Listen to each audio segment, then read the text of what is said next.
다 함께 사도신경으로 신앙 고백하심으로 일요 저녁 예배를 하나님께 드리겠습니다. 전능하사 천지를 만드신 하나님 아버지를 내가 믿사오며 그 외아들 우리 주 예수 그리스도를 믿사오니 이는 성령으로 잉태하사 동정녀 마리에게 나시고 본디오 빌라도에게 고난을 받으사 십자가에 못 박혀 죽으시고 장사한 지 사흘 만에 죽은 자 가운데에서 다시 살아나시며 하늘에 오르사 전능하신 하나님 우편에 앉아 계시다가 저리로서 산자와 죽은 자를 심판하러 오시리라. 성령을 믿사오며 거룩한 공회와 성도가 서로 교통하는 것과 죄를 사하여 주시는 것과 몸이 다시 사는 것과 영원히 사는 것을 믿사옵나이다. 아멘. 나를 위하여 십자가에 죽고 부활하신 예수 그리스도, 주님은 나의 주, 나의 하나님이십니다. 이 시간 저희들이 함께 모여 주님을 우리의 유일한 구원자로, 우리의 유일한 아버지로, 우리의 유일한 하나님으로 경배하며 찬양하오니 우리들의 예배를 받아주시옵소서. 예수 그리스도의 이름으로 기도합니다. 아멘. 다 함께 찬송가 288장 예수를 나의 구주 삼고 찬양하겠습니다.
성경 봉독하겠습니다. 오늘 성경 말씀은 신약성경 마태복음 27장 45절부터 51절까지의 말씀을 제가 봉독해 드리겠습니다. 제6시로부터 온 땅에 어둠이 임하여 제9시까지 계속되더니 제9시쯤에 예수께서 크게 소리질러 이르시되 엘리 엘리 라마 사박다니 하시니 이는 곧 나의 하나님 나의 하나님 어찌하여 나를 버리셨나이까 하는 뜻이라. 거기 섰던 자 중 어떤 이들이 듣고 이르되 이 사람이 엘리야를 부른다 하고 그 중에 한 사람이 곧 달려가서 해면을 가져다가 쉰포도주에 적시어 갈대에 깨어 마시게 하거늘 그 남은 사람들이 이르되 가만두라 엘리야가 와서 그를 구원하나 보자 하더라. 예수께서 다시 크게 소리 지르시고 영원히 떠나시니라. 이에 성소의장이 위로부터 아래까지 찢어져 둘이 되고 땅이 진동하며 바위가 터지고. 아멘. 다 함께 기도하고 말씀을 듣겠습니다. 하나님 아버지시여, 우리가 예수 그리스도 주님을 더욱 알아가며 예수 그리스도를 알아갈 때 더욱더 바른 지식 가운데 주님을 알고 주님을 사랑하고 주님을 믿을 수 있기를 원합니다. 예수 그리스도 주님을 아는 지식이 주님 우리에게 허락해 주신 구원에 대한 바른 지식이며 구원의 은혜가 얼마나 풍성한 것인지를 저희들이 온전히 알 수 있는 유일한 길이기 때문입니다. 2023년 첫 일요 주일 예배에 마태복음 말씀을 통하여서 예수 그리스도 주님이 어떠한 나의 주, 나의 하나님이신지를, 특별히 어떠한 나의 메시아이신지를 바르게 알게 하여 주옵소서. 예수 그리스도의 이름으로 기도합니다. 아멘.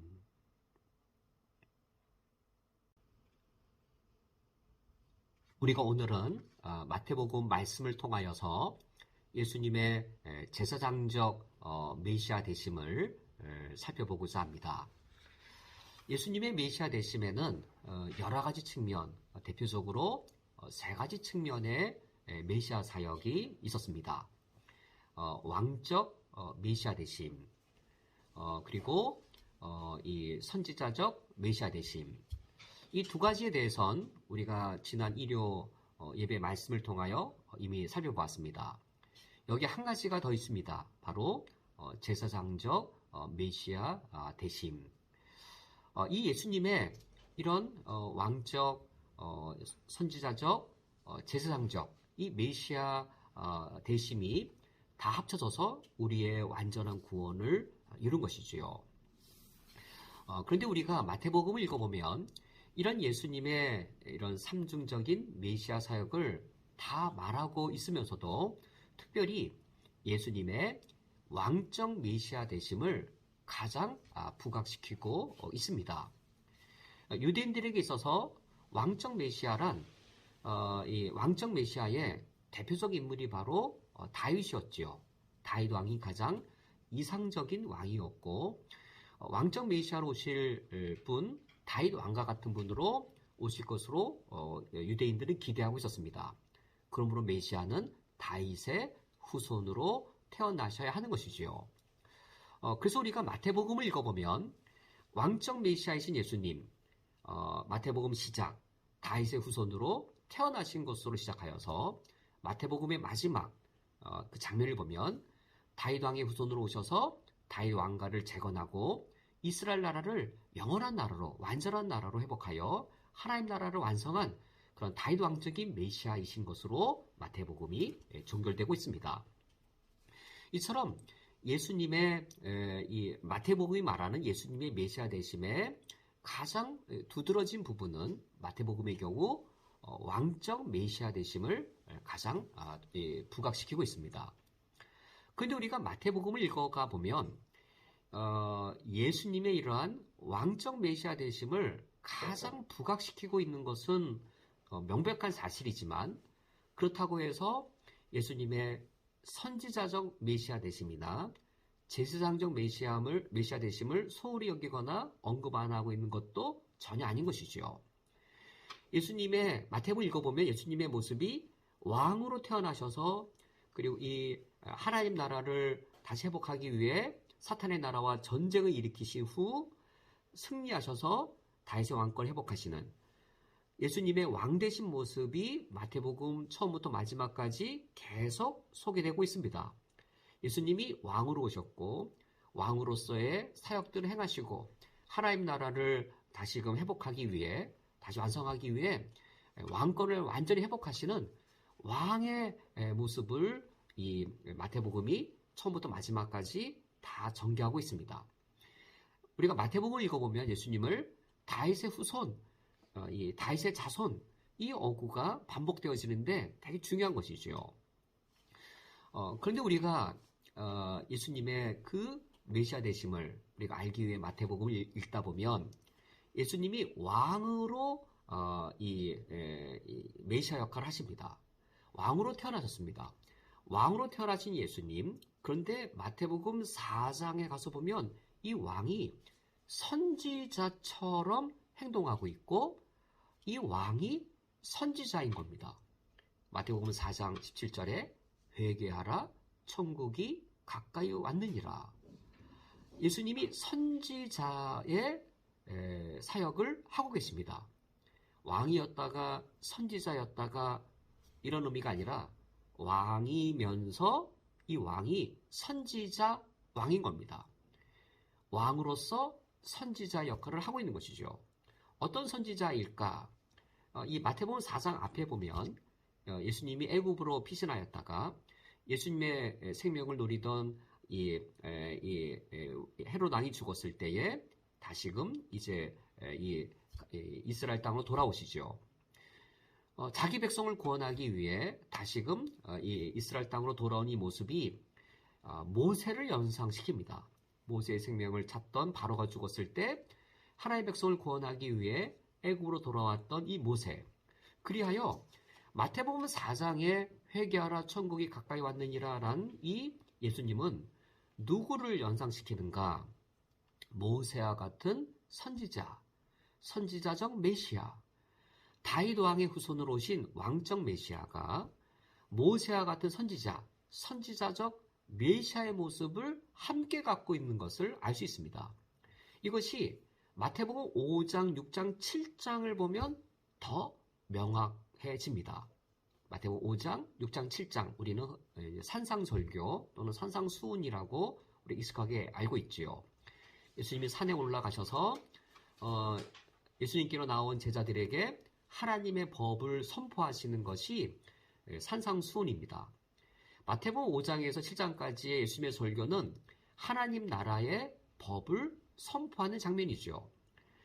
법을 선포함으로 나라가 세워집니다.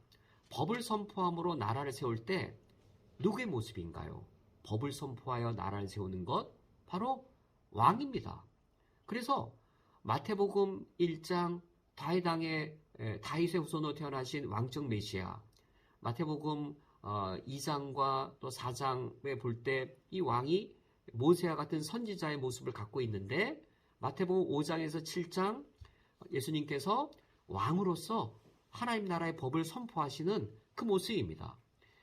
그런데 이 마태복음 5장의 7장의 이 예수님의 왕의 모습은 더불어 모세와 같은 선지자의 모습이기도 합니다. 왜냐하면 모세가 이 시내산에서 하나님 나라의 법, 십계명을 비롯한 하나님 나라의 법을 받아서 이스라엘 백성들에게 전해주고 그 법의 의미가 무엇인지 설교하고 가르쳐 주었기 때문이지요. 모세는 시내산에서 하나님의 법을 받아서 이스라엘 백성에게 전해주었다면 선지자적 메시아, 모세와 같은 선지자적 메시아로 오신 예수님께서는 감난산에서 자기에게 나온 감난산이니까 산이죠. 산에서 자신에게 나온 이스라엘 백성들을 향하여 하나님 법을 가르친 그 모습을 보면 왕이면서 동시에 선지자의 모습을 더불어 하고 있습니다. 그래서 우리가 이 마태복음을 읽어가다 보면 예수님은 과연 어떤 메시아이신가? 예수님께서는 왕으로 이 땅에 오셔서 하나님 나라를 이루시는 하나님의 통치가 그대로 이루어지도록 왕의 메시아로 오셨을 뿐만 아니라 그 하나님 나라의 법을 우리에게 가르치시고 하나님 나라의 법의 의미가 무엇인지 우리에게 충분히 전달해 주시는 선지자적 메시아, 왕으로서 선지자가 되신 그 메시아이신 것을 우리가 알 수 있습니다. 우리가 마태복음을 읽어가 볼 때 이처럼 마태복음 5에서 7장 왕으로서 법을 선포하십니다. 근데 8장과 9장에 보면 동일하게 왕의 모습이 진행되고 있습니다. 8장에서 9장에 보면 9가지의 기적이 연달아 나옵니다. 5장에서 7장 설교가 연달아 나오고 8장에서 9장 9가지의 기적이 연달아 나오고 있습니다. 예수님이 어떨 때는 설교만 계속하시고 어떤 기간에는 기적만 계속 일으키신 것이 아니라 사실상 예수님은 이 설교 저 설교를 다른 곳에서 하셨을 터인데 그 설교를 지금 산상설교 안에 5장, 6장, 7장 안에 편집하여 긴 설교문을 만든 것처럼 8장과 9장의 이 예수님의 기적들을 보면 시기와 장소가 다양한 곳에서 행해진 것들인데 사도 마태가 의미 있는 것들로 9가지 기적을 이 한 곳에 모아둔 것이죠. 그 내용을 보면 첫 번째 3가지 기적, 두 번째 3가지 기적, 마지막 3번째 3가지 기적들이 세 쌍으로 의미 있는 것들로 구성되어 있음을 알 수 있습니다. 첫 번째 3가지 쌍의 기적 이후에 제사도가, 두 번째 3가지 쌍의 기적 이후에 두 번째 제자도가, 세 번째 3가지 기적 이후에 이제 마태복음 10장의 긴 제자도의 설교가 이어져 나와서 사도 마태가 매우 의도적으로 9개의 기적을 이처럼 주제로 잘 연결되게 이곳에 모아둔 것을 알 수 있습니다. 이 9가지 기적은 능력의 기적들입니다. 왕이 산에 올라가서 능력으로 하나님 나라의 법을 선포하고 제정했을 뿐만 아니라 능력으로 자신의 왕권을 행사해서 자연세계를 다스리시고 인간의 육체의 세계를 다스리시고 영의 세계를 다스리는 왕의 권세를 이처럼 기적으로 드러내시는 것이죠. 왕이신데 왕의 통치 영역이 자연세계, 인간세계, 그리고 영의 세계, 이 모든 세계를 다스리시는데 귀신을 내어 쫓으심으로 이 왕권의 영역이 영적인 세계임을, 갈릴리 바다를 잠잠케 하거나 이런 자연세계를 다스리심으로 이 왕권의 영역이 자연세계임을 뿐만 아니라 눈먼 자를 뜨게 하고 안진뱅이를 일으키고 중풍병을 낫게 함으로 이 왕의 이 권세가 인간의 육체의 세계에도 있음을 드러내시는 장면입니다. 이처럼 마태복음을 읽어가 보면 예수님을 가장 기본적으로 왕의 메시아로 소개하고 있습니다. 왕의 메시아로 소개하고 있는데 여기에 선지자의 모습이 더불어 나타나는 것이죠. 산상설교를 통해서는 모세와 같은 선지자, 어떤 선지자의 모습이죠? 하나님의 율법을, 하나님의 법을 받아서 하나님 나라의 법을 이스라엘 백성들에게 선포하고 가르치는 그 선지자의 모습이죠. 그런데 8장과 9장에서는 어떤 선지자가 떠오르나요? 능력의 선지자 엘리야가 떠오르겠지요. 능력을 행하였던, 기적을 행하였던 능력의 종 선지자 엘리야의 모습인 것이죠.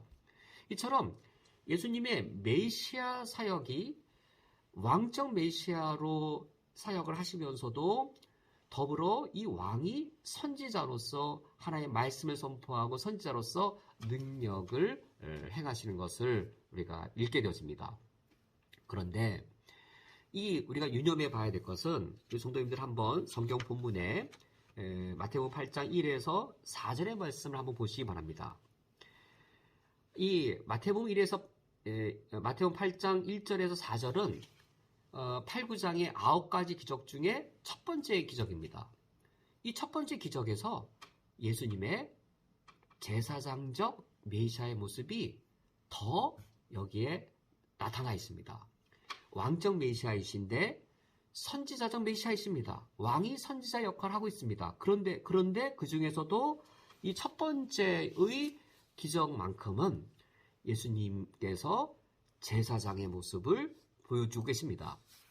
제가 초등학교 때 어릴 적에 주일학교에서 이 나병 환자 치유하는 사건을 읽을 때에는 예수님이 안진뱅이나 또는 이 맹인의 눈을 고쳐주는 그런 육체 차원의 어떤 질병 치유의 기적 정도로만 알고 있었습니다. 그런데 의문이 있어요. 이 마태복음 8장 2절 말씀에 한 나병 환자가 예수님께 나와서 내 병을 고쳐주세요 라고 요청하고 있지 않고 저를 깨끗하게 하실 수 있나이다 라고 요청하고 있는 것 매우 의문스럽죠. 이런 나병 환자의 요구에 대해 3절에서 예수님께서는 깨끗함을 받으라 라고 말씀하시고 그의 나병이 깨끗해졌다라고 소개하고 있습니다. 즉, 이 나병의 경우는 단순히 질병이 아니라 제사장과 관련되어진 영적인 더러움, 그것을 나타내고 있다는 것이죠. 제사장의 역할은 무엇이냐면 제사장은 인간의 더러움과 부정함, 인간의 죄악됨, 이것을 정결케 해서 하나님께 나아갈 수 있도록 하는 것이 제사장의 역할이었습니다. 선지자적 메시아의 역할과 제사장적 메시아 역할이 서로 다른 것이죠. 선지자적 메시아가 감당해야 될 것은 인간의 영적 무지, 인간의 영적 완고함이었습니다.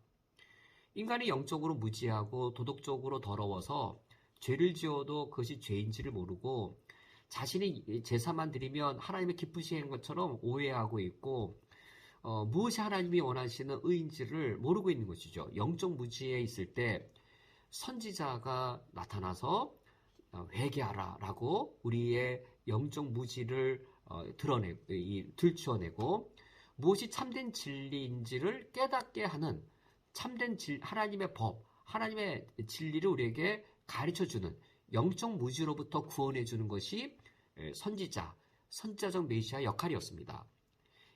그래서 이런 역할을 위해 선지자적 메시아는 하나님 편에 서 있습니다. 그러니까 하나님과 우리 죄인된 인간 중간에 서 있는 건 사실입니다.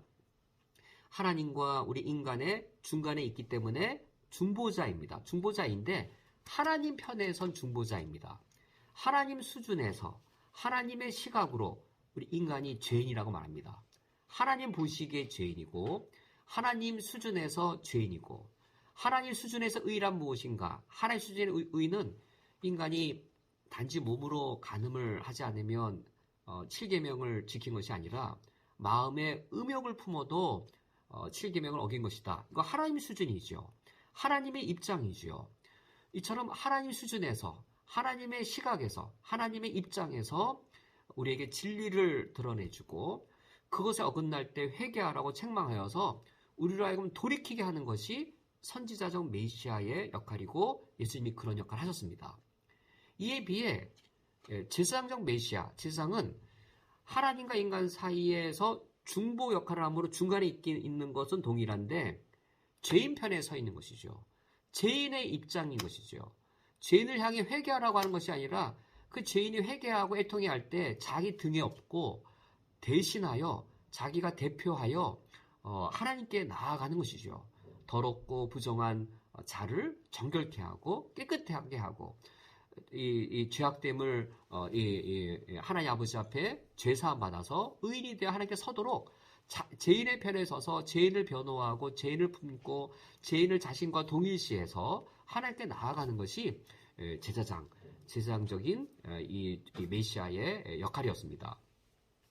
마태복음 이 8장과 9장의 9개의 예수님의 그 왕적 그리고 선지자적 능력 행하심은 첫 번째 기적에서는 제사장적 메시아의 모습이 더불어 나타나고 있습니다.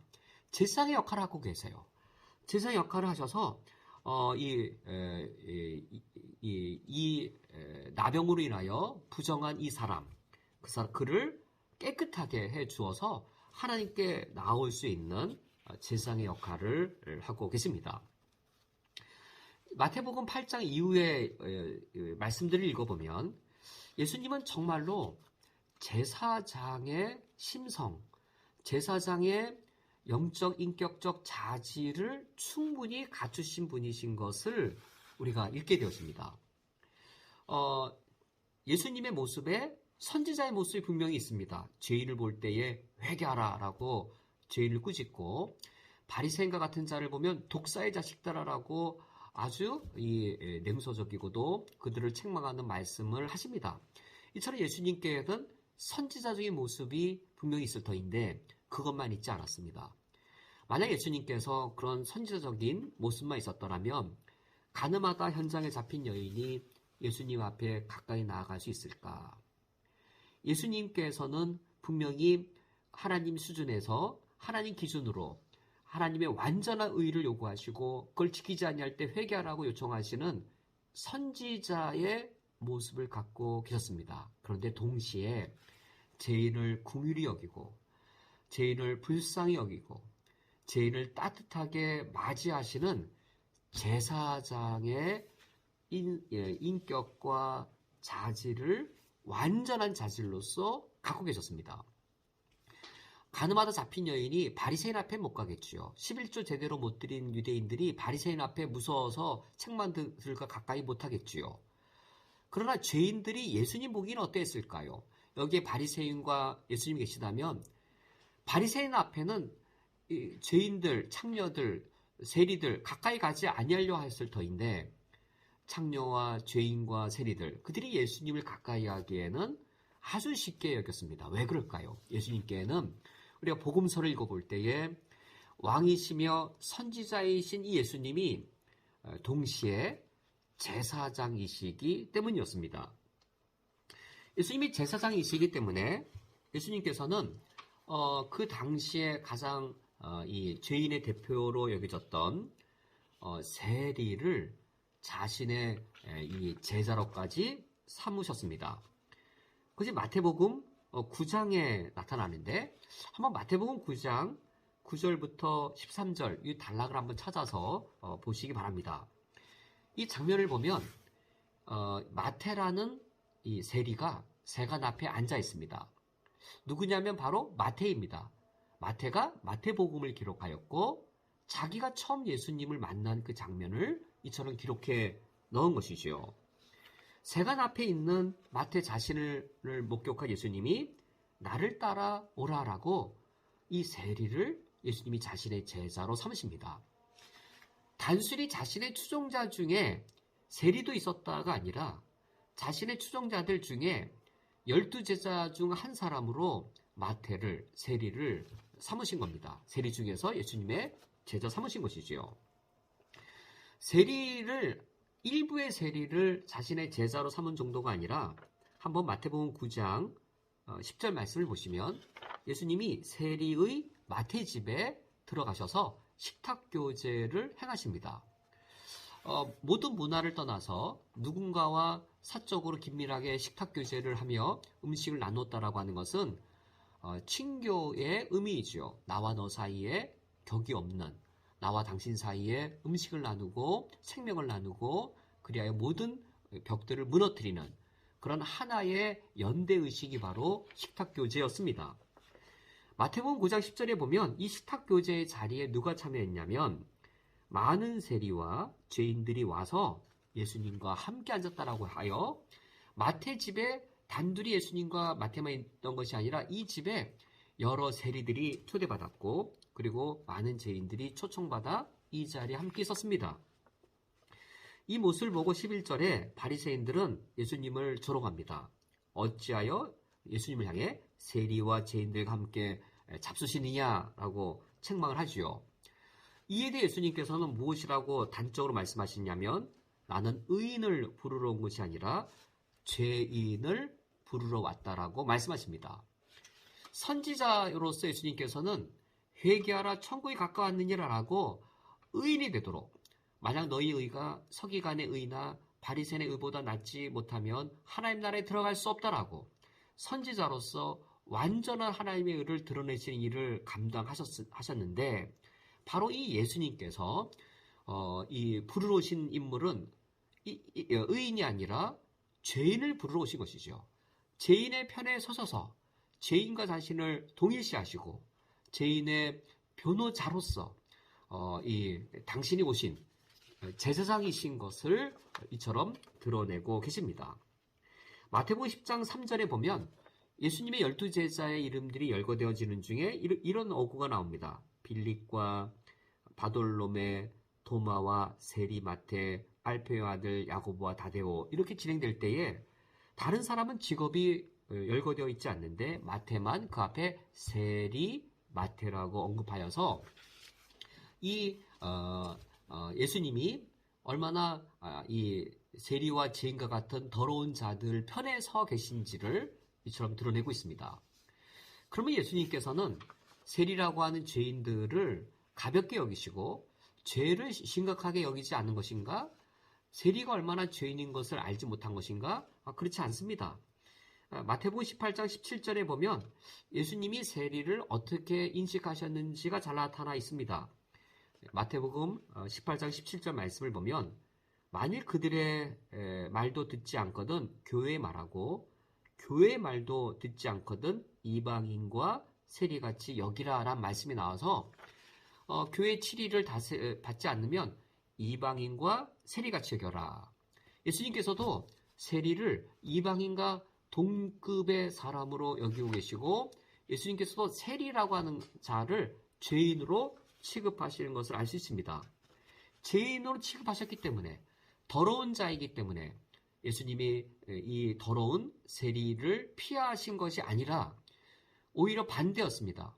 예수님은 의인을 부르러 온 것이 아니라 죄인을 부르러 오신 이 참된 대제사장이셨기 때문에 대제사장은 죄인을 찾아가고 죄인을 품고 죄인과 자신을 동일시하여서 죄인을 변호하고 죄인의 생명을 구하러 오신 분이기 때문에 예수님께서는 오히려 세리를 자신의 제자로 삼으셨고 자신의 식탁교제에 세리와 창녀와 그리고 죄인들을 초청하여 함께 연대의식을 가지신 것이죠. 어느 정도로 예수님이 이처럼 죄인들 그리고 세리, 창녀, 더러운 자와 어울리기 좋아했냐면 바리새인들이 예수님에게 별명을 붙였습니다. 마태복음 11장 19절을 보면 예수님을 이처럼 조롱하며 별명처럼 부르기를 보라 먹기를 탐하고 포도주를 즐기는 사람이요 세리와 죄인의 친구로다. 예수님을 조롱하는 이 말 세리와 죄인의 친구로다. 세리와 죄인의 친구란 말이 그러나 사실은 조롱의 말이 아니라 제사장의 예수님이신 제사장 오신 예수님의 그 모습에 대한 정확한 묘사인 것이죠. 이처럼 우리가 복음서를 읽어볼 때에 마태복음을 읽어볼 때에 왕이시면서 선지자이신 이 예수님께서 동시에 제사장의 면모를 충분히 드러내시는 것을 우리가 알 수 있습니다. 이러한 예수님께서 제사장의 면모를 보여주시는 구절이 마태복음 21장 28절에서 32절에 이 포도원 비유에서도 나타나고 있습니다. 한번 우리 성도님께서 마태복음 21장 28절에서 32절 말씀을 한번 펴보시기 바랍니다. 우리가 잘 알고 있는 비유인데 이제 아버지에게 두 아들이 있었습니다. 맏아들에게 오늘 포도원에 가서 일을 하여라 라고 아버지가 명령하였더니 이 맏아들은 아버지 가겠나이다 하고 말은 하였으나 가지 않았습니다. 누가 떠오르지요? 이 바리새인들이 떠오릅니다. 하나님께서 하나님 율법을 주시면서 이것을 지켜라. 예, 지키겠습니다라고 하고 몸으로는 가늠하지 않되 음욕으로는 가늠하여서 순종하지 않은 것이지요.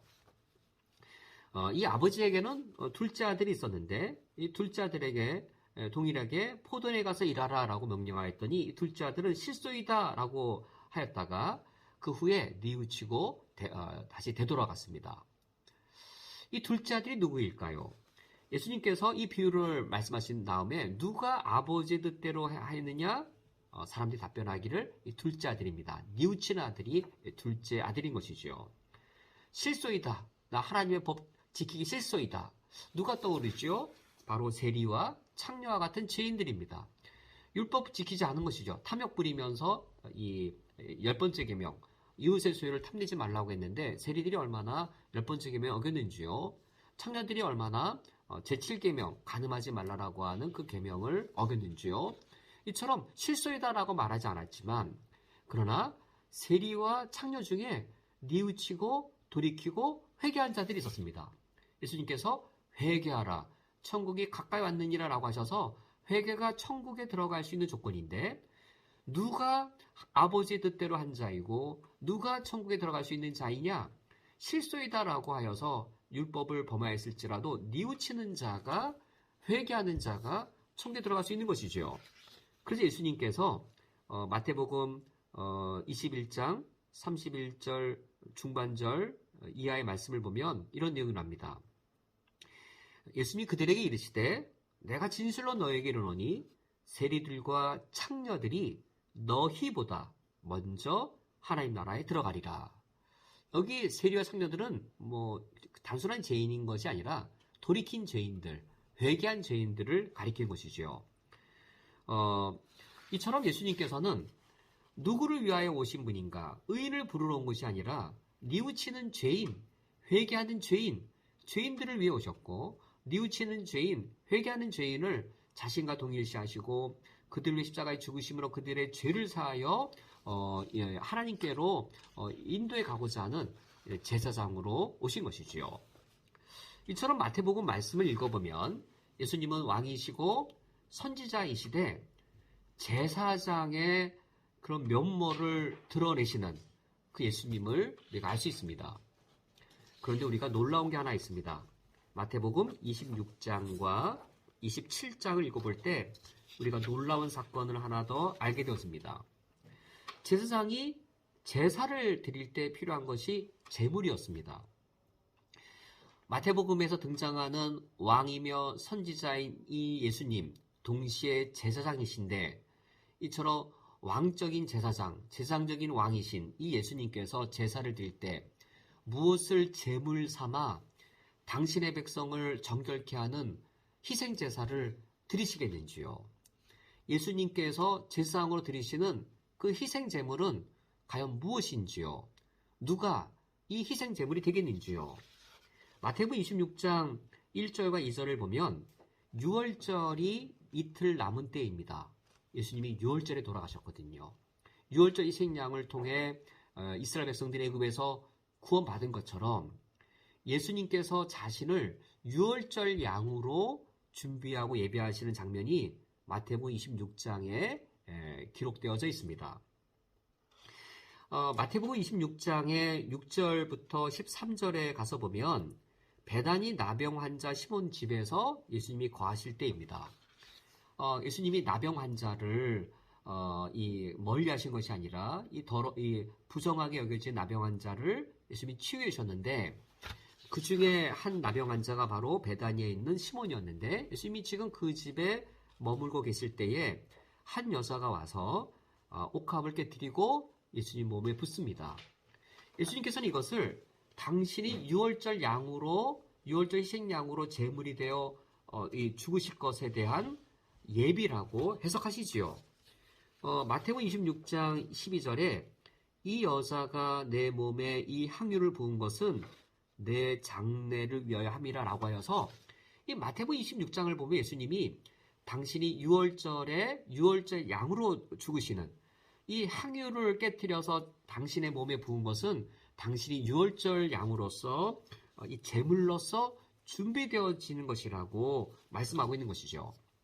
이 향유를 깨뜨린 이 한 여인의 이야기에 이어서 14절에서 16절은 가룟 유다의 배반 사건이 있습니다. 이 가룟 유다의 배반 사건을 통해서 예수님이 6월절 양으로 희생의 죽음을 겪게 되시지요.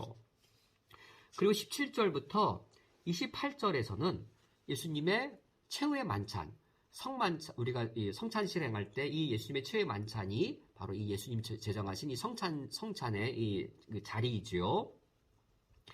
이 17절 말씀을 보면 6월절 음식을 먹을 때인데 6월절 음식을 드시면서 떡을 떼시고 그리고 잔에 포도주를 나눠주십니다. 떡을 떼시면서 6월절 음식을 먹으실 때 이 떡이 내 몸이라 6월절 음식을 먹으시면서 잔을 향해 이건 내 피라라고 말씀하셔서 예수님이 6월절 희생양으로 돌아가시는 것이라고 말씀하십니다. 그렇다면 이제 마태복음 27장 우리가 읽은 성경 본문입니다. 마태복음 27장을 보면 이제 45절 이하에서 예수님께서 십자가에 달려 돌아가시는 장면이 열거되어 있습니다. 마태복음 읽어볼 때 예수님은 제사장이셨습니다. 왕이 선지자로, 왕이 동시에 제사장의 역할을 하셨습니다. 왕이신 제사장이 누구를 제물로 삼아 이 제사를 드리는 것일까요? 마태복음 26장을 보면 제사장이신 예수님이 제물로 삼으신 것은 바로 당신 자신의 몸이었습니다. 떡을 나눠 먹어라. 이는 나의 몸이니라. 이 잔을 받아 포도주를 마시라.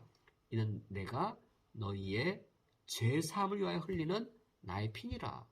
죄를 사하는 대제사장의 역할을 감당하실 때에 죄를 사하는 속죄제사를 드리는 제사장으로서의 제사를 집례할 때에 이때 죽임당하는 희생양, 유월절 양은 바로 예수님 당신 그 자신인 것이지요.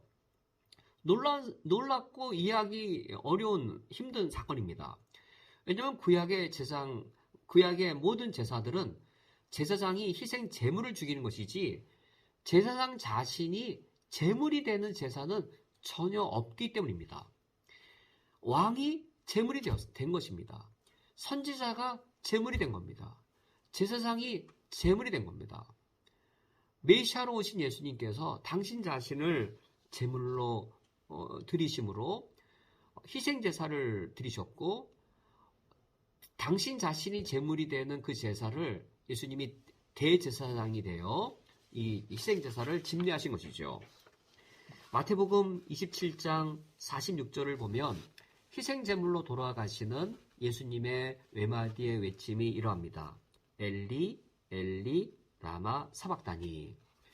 엘이 하나님 뜻하고 리가 이제 이 소유격 대명사인데 나의를 뜻합니다. 엘라이 엘라이 라마 사박다니라고 읽을 수도 있겠고 엘리 엘리 라마 사박다니라고도 읽을 수 있습니다.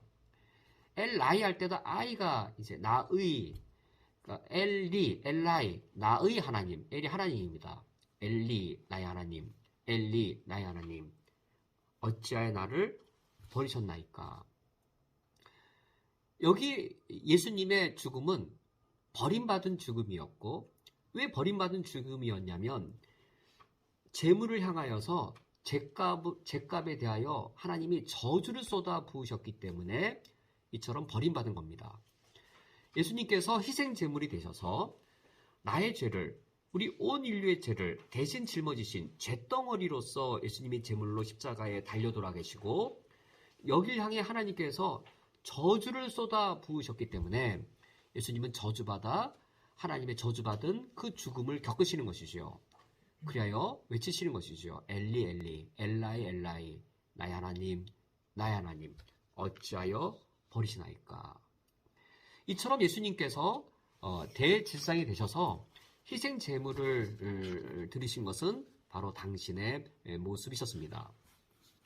이처럼 마태복음의 말씀을 우리가 읽어보면 왕으로 오신 예수님께서 왕권을 행사하시고 여러 기적들을 행하시지요. 그리고 말씀을 통하여 하나님 나라의 법을 세우시고 선포하십니다. 이런 하나님의 나라를 예수님께서 선지자로서 해석하시고 가르치셔서 우리는 예수님의 왕권의 행사와 예수님의 법령의 선언을 선지자이신 예수님의 해석을 통하여서 하나님은 어떤 분이시고 하나님의 나라는 어떤 나라인지를 우리가 더불어 우리가 알게 되어지는 것이지요. 그런데 예수님께서 이런 하나님의 나라를 이루시기 위해서는 반드시 백성들을 구출해 내셔야 되는데 백성들을 구출해 낼 때 선지자로서는 영적 무지로부터 구출해 내셨고 뿐만 아니라 사탄의 죄악된 통치로부터도 우리를 구출해 내셔야 되는데 이것은 대제사장이 자기 몸을 제물 삼아 죽도록 내어버리는 속죄 제사 없이는 그것이 가능하지 않았습니다. 예수님의 이런 제사장으로서의 속죄 제사를 근거하여 우리의 온전한 구원이 가능한 것이죠.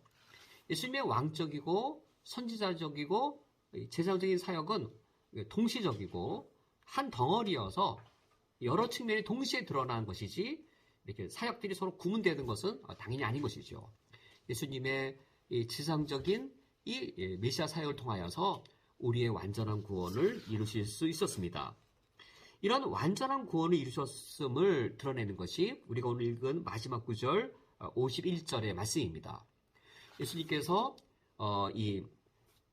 우리를 위하여 돌아가셨을 때, 이때 51절 말씀을 보면 이에 성소 휘장이 위로부터 아래까지 찢어져 둘이 되었다라고 되어 있습니다.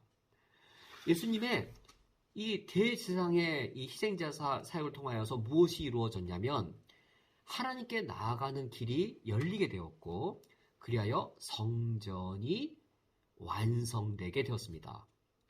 이 성전의 완성에 대해서는 이 하나의 주제가 대단히 중요한 주제이기 때문에 또 훗날 기회를 가져서 우리가 나눌 수 있기 원합니다. 예수님께 돌아가실 때 다 이루었다라고 말씀하셨는데 다 이루었으면 그 다음에 더 이상 할 이유가 없죠. 희생제사를 드리고도 그 다음에 왜 희생제사를 드릴까요? 이 희생제사가 다 이루지 못했기 때문에 무엇을 다 이루지 못한 것일까요? 죄사함을 다 이루지 못했기 때문에 해마다 희생제사를 드려야 됐습니다.